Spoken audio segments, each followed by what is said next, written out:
No, fashionable indeed. So I was just told to stand there. listen, and smile. that's all you need to do. Because she's still waking up. Yeah, I was gonna say you've been busy. You were like at Unga. You've been doing like a lot this.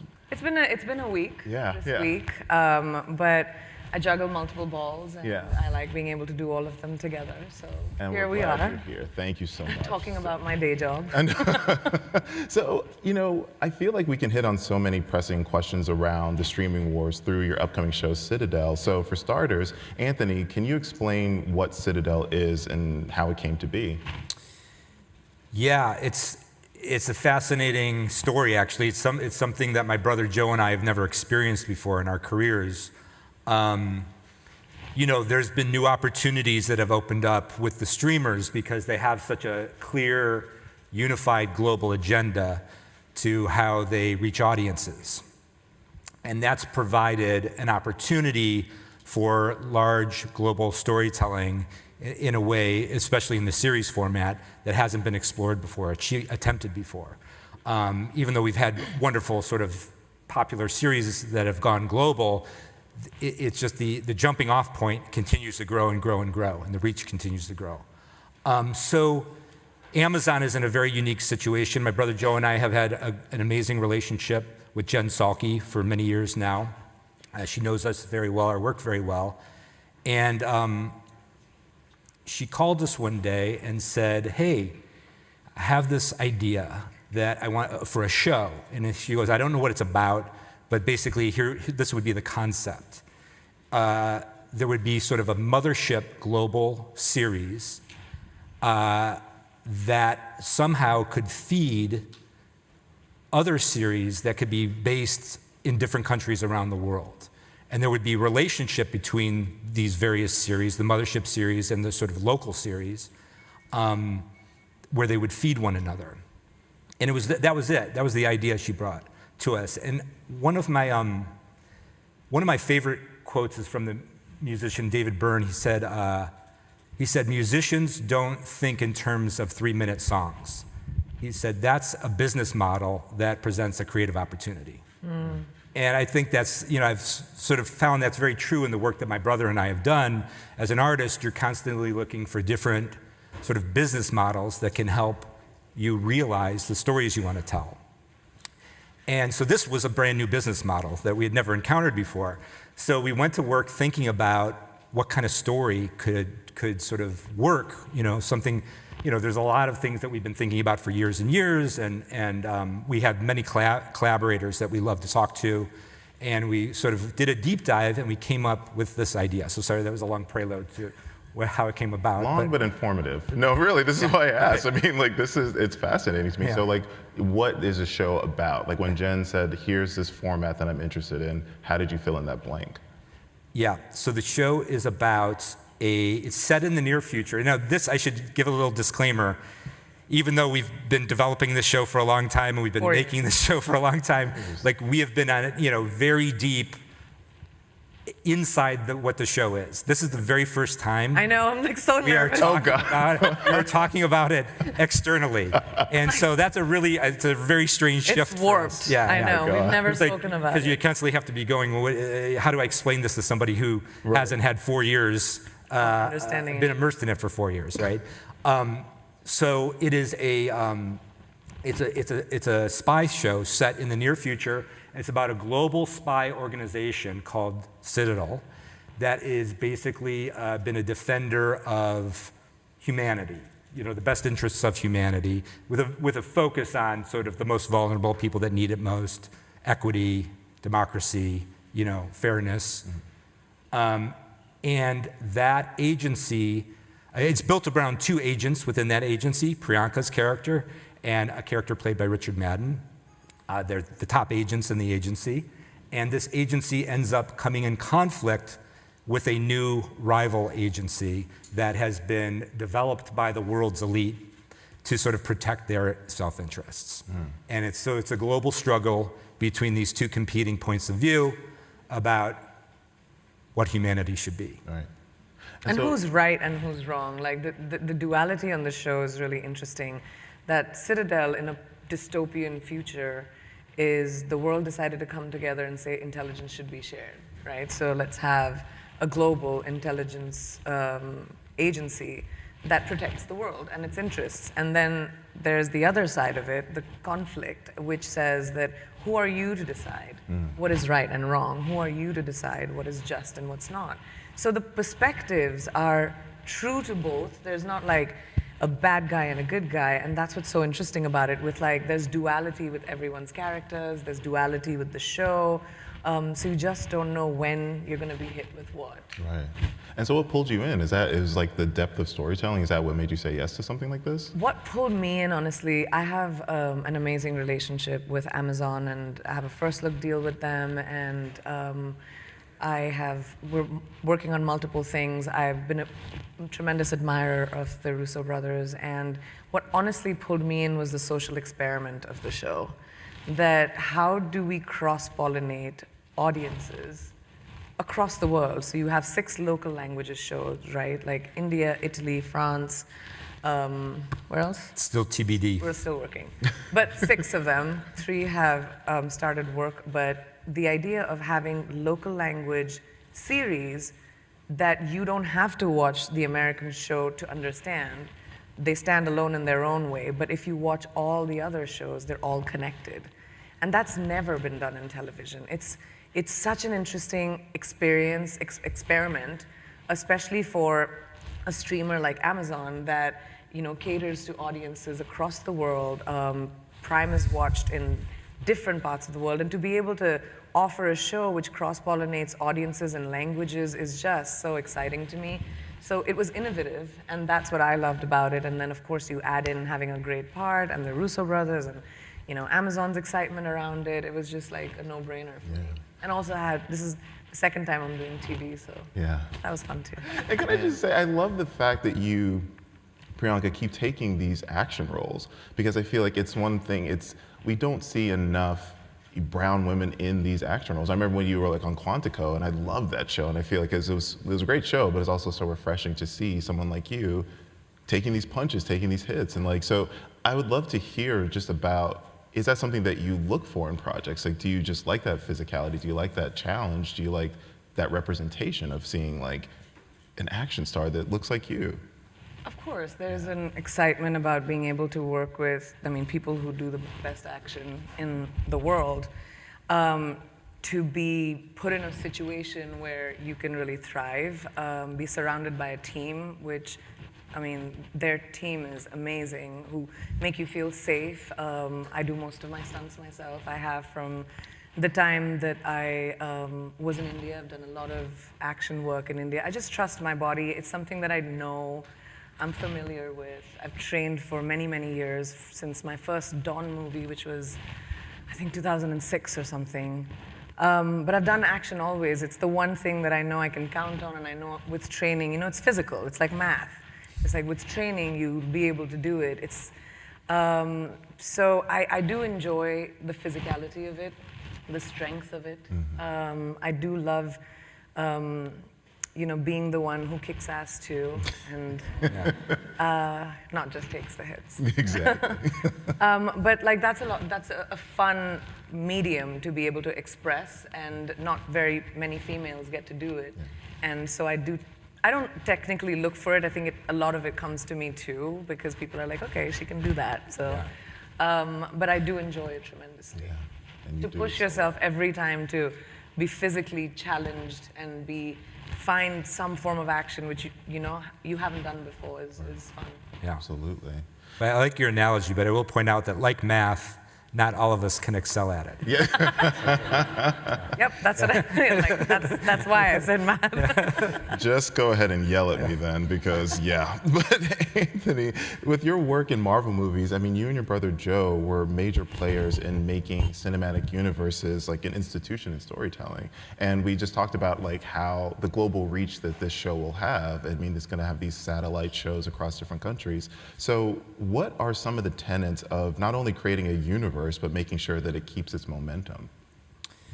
Yeah, look, we were sort of, my brother Joe and I were very fortunate that we found ourselves in the middle of this grand experiment that was the MCU as it was unfolding. And we were all sort of learning at that time and discovering what was possible in terms of interconnected universe storytelling. And I think we surprised ourselves, which sort of spoke well to surprising audiences as well. So we developed a big fondness for that kind of storytelling. My brother and I have done, as filmmakers, we've kind of done everything. We've made movies for as little money as you could possibly make a movie for. We've made movies for as much money as you could possibly make a movie for. We've done television, drama, comedy. We shoot commercials. We love the whole range of what you can do as a storyteller. And universe storytelling is a very specific version of that. And we discovered we had a real taste for it, so much so that as we were moving on from our work at Marvel, our partners that we worked very closely with on those films, Chris Marcus and Steve McFeely, a writing team, they wrote all of our Marvel work. We all moved on and formed a company together called Agbo.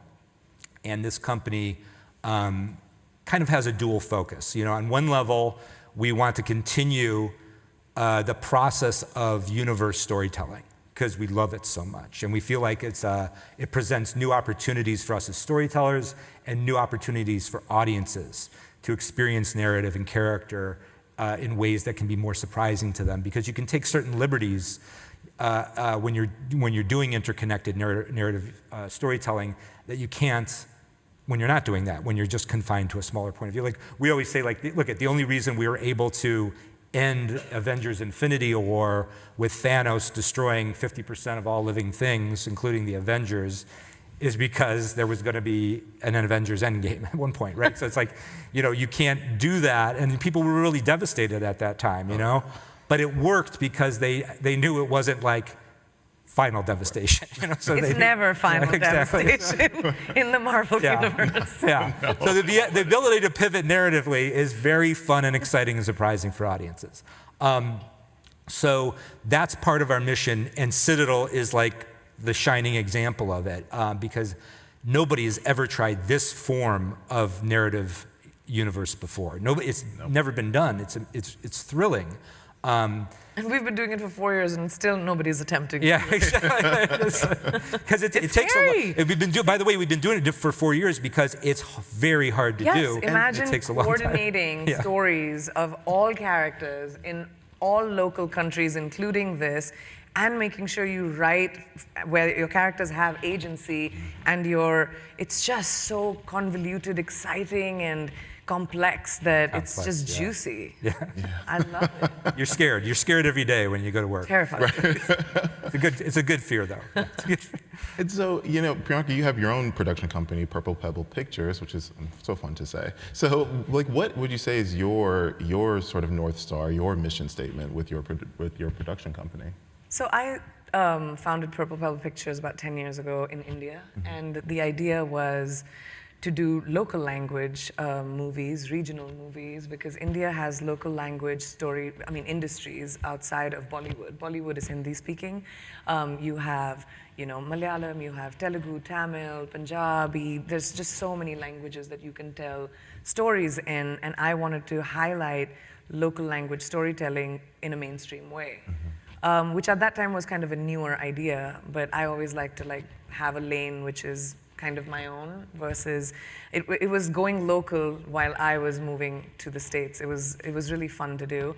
And then when my career when I established myself slightly more here, I brought over the company, and with our first look with Amazon, we're developing multiple stories which specifically are in the lanes of females in front of and behind cameras, South Asian stories, specifically hyper-specific to culture, is something we find interesting. But the one important through line for Purple Pebble Pictures is to work with new talent, whether that's in front of the camera or behind the camera.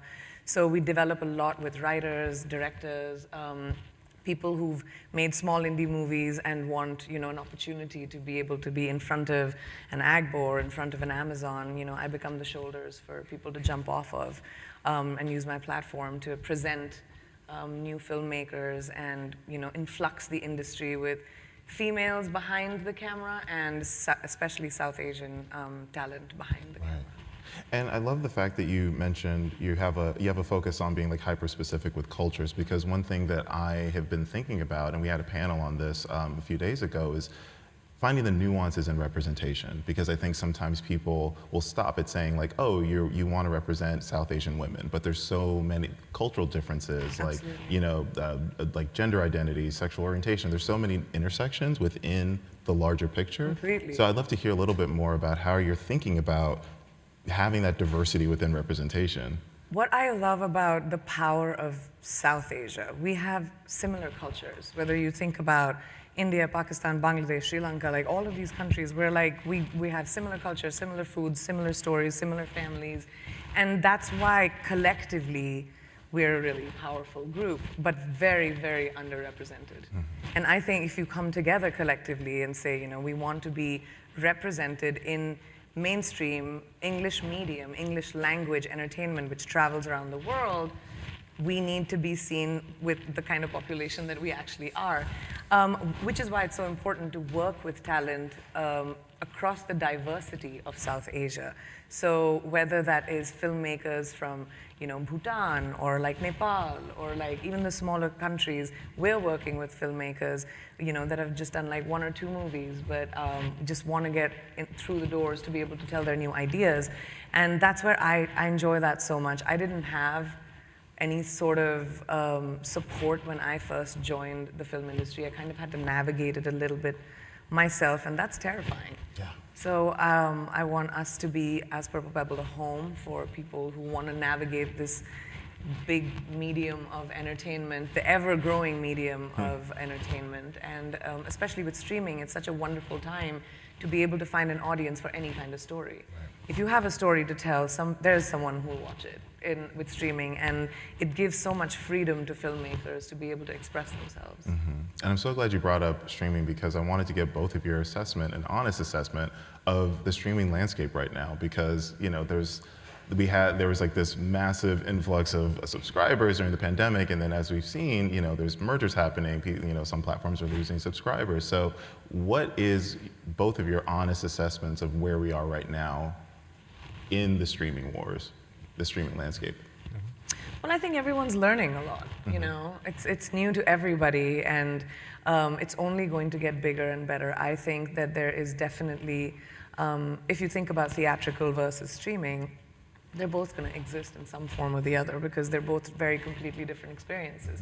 There are times when I want to go to the movie theater, I want to watch a movie with like a bunch of strangers and feel the same feeling, like I want all of us to laugh together, and that's something that you cannot replace that experience. But there are days where I want to like sit in my pajamas on my couch and eat and watch the newest movie, and I get to do that too. So I think it's a really interesting time to be able to see where and how big this is going to get, but they're not going anywhere. Right. They're just both going to find, their own medium, and I think where their own lanes where they live, and I think that is actually a really good thing. And I agree, like with the mergers happening and people losing subscribers coming in, that's going to be an ongoing thing with, wherever the world is, because that's a real part of when do people consume media the most? When you have time for it. So post-pandemic world, businesses are trying to get up on their feet, people are trying to figure out their lives. Like it's a tough time. So I think media has always been a mirror to society, and entertainment has always been a mirror to society, and vice versa. Storytelling is a mirror to society. So I think it's really telling of the time where we are right now. And it was very telling of the time when you had that massive influx of subscribers, when everyone was sitting home and it was our industry, that gave people a real sense of sanity. I remember the first time I was taking a flight to the set of Matrix after we'd been shut down for a really long time, like 4 months, and it was October 2020, and I just remember going on that set, and it was scary because as actors, we're the ones that have to take off our masks, and this was middle of pandemic. And it was scary in so many ways, but also I walked on the set and I had such a sense of pride of being part of the entertainment business, because we all sat at home and watched movies and TV, and my colleagues did that. They were going to work also and just churning out movies and entertainment so that the world had a sense of sanity. And I really had a, proud moment of being part of the entertainment business when I did that. Absolutely. Yeah. And Anthony, I feel like I feel like your films, you've pumped so many like big theatrical, some splashy films and TV shows in streaming. And so I think that, when you think about, The Gray Man or, Extraction, like there's so many different films and TV shows that you've done that one would think would go, to go theatrical, but it seems like you're pretty platform agnostic. So I'd love to get your assessment of theatrical versus streaming, like where streaming is going, like what a show like Citadel, like what place it has in streaming right now. Yeah. I mean, look, we are platform agnostic. My brother and I, the AGBO has been founded on that principle because we wanted to protect every project. We want, every project wants to be something.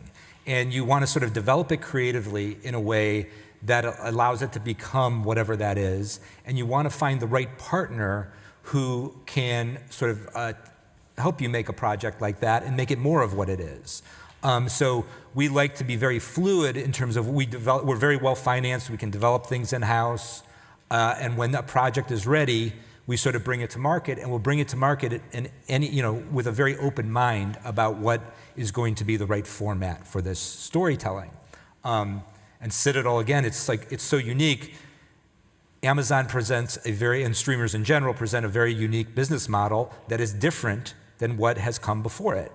Jen Salke laid in front of us a very specific business model that we had never seen before.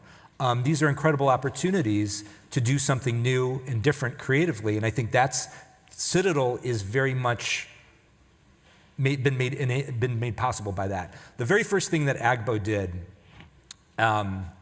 as a company, this was about 3 or 4 years ago, is we made a movie called Mosul. We made it with Netflix. Now, Mosul was about a SWAT team in Mosul when it was occupied by ISIS, and it was about a group of police there and SWAT there who, in order to join this group, you either had to have been wounded by ISIS or had a family member killed by ISIS, because they wanted to put together a group of people who they could trust, who could trust one another, and who nobody was going to betray anybody. And they very much hunkered down and didn't give up until ISIS was out of that city. And it's an amazing story. A great piece of journalism documented it through the New Yorker. But we made that movie. We shot it in the Middle East. It was cast entirely with Middle Eastern actors. And it was entirely in Arabic. And we made it's a war film that we made for a very healthy budget in a Hollywood, as we would make a Hollywood film. And that model did not exist prior to Netflix. We would have never made that model under the old studio model. We would have never, that's a very specific thing that had never been done before. And that's what streaming offers you, So powerful. Yeah. Yeah, It's to be able to watch, as someone who comes from Hindi language movies, to be able to see the globe watching films with subtitles gives my heart so much joy, because it allows for different languages outside of English to be able to tell their stories in entertainment. And we didn't have that till streaming. It was always like, if somebody had to go watch a Hindi movie, they had to okay, we got to take a day off, we got to go to that one theater, which is 3 hours out, and it was a thing. But now, you're on Netflix or Amazon or any of the other streamers, and you could be I'm gonna watch this movie I'm gonna watch Tehran, it's in a different language, but I will watch it. I'll watch a Korean show. My mom obsesses over the Korean dramas. That wouldn't have happened. Squid Game, everyone around the world is watching. Yeah. Completely, and it warms my heart, because filmmakers from around the world have always fought to be able to be part of the global filmmaking conversation. And we have, with our diasporas and with people who, especially Bollywood, it's the most powerful industry in the world. We make so many movies, we move so much money with the movies, and Hindi language movies now with Tamil and Telugu, Indian movies. So there's a power in that itself, But to be a part of the global conversation and to have a cross-pollination of people of different cultures watching your movies, that could not have happened before streaming. Yeah. And it's very powerful. And I think that Citadel is trying to take all the opportunity that we're talking about literally one step further, which is what is so exciting about it. Yeah. You know, like again, just to use Mosul as an example, that movie was still, developed from an article that was in the New Yorker. It was written and directed by a really amazing American writer-director, Matt Carnahan.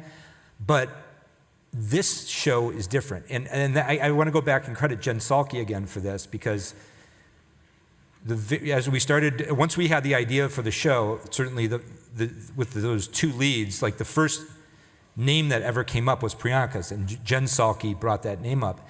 And I was like, when she brought up Priyanka to Joe and I, it was like a light bulb went off in our heads. It was so intelligent and so smart, because Priyanka represents the essence of like what we're trying to do with the show. The sort of like the fact that she's been culturally, she's done such amazing work in India, done such amazing work internationally. She had this sort of dual identity. She has a foot in both worlds, and this show wants to be grounded not just in this sort of international mothership show, which is largely, guided by like traditional international cinema sort of norms, but it wants to be fully grounded in these local language shows.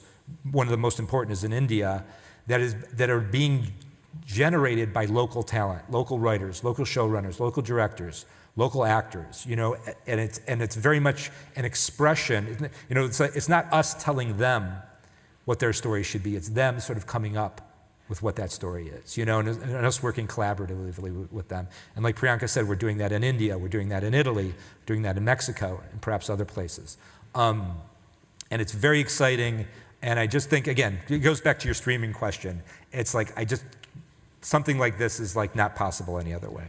And possibilities become endless. Yeah.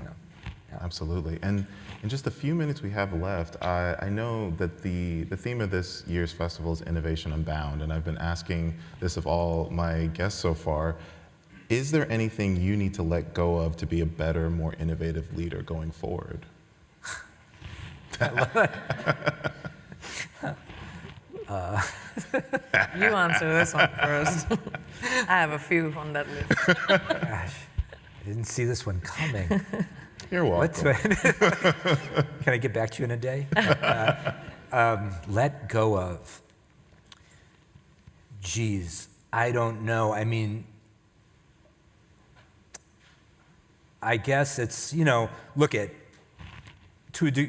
we're all guilty of sometimes just sort of when you're confused or fatigued or sort of in a place, getting into a zone that feels unfamiliar or unsafe, and you can default to convention, right? Because it's just you don't know what else to do, and that can be healthy sometimes, of course, because it helps ground you and orientate you.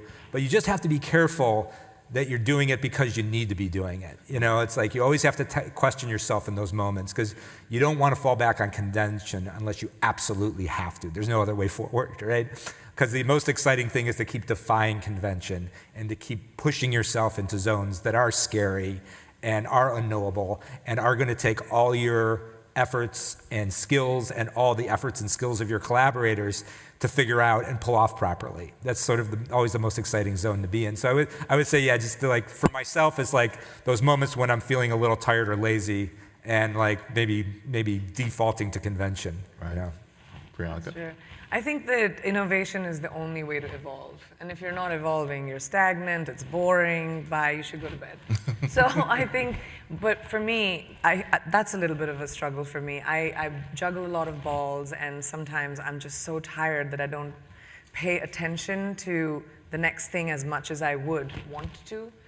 And I check the box sometimes, and it works, and it's okay, because a lot of us do it. We just go to work and do the bare minimum, and I have to remind myself that the bare minimum is not my standard for myself, and it always has to be more than the minimum.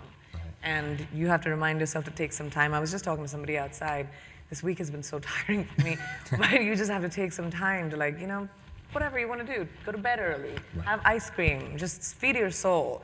When you feed your soul as a human being, when you're with your family, your friends, you laugh a little, you bring joy, innovation happens. Creativity comes from a place of feeling good with yourself. And I think the most important thing is to feed who you are, and then it just does. I'm glad you put your finger on that. Actually, like that's one of the worst.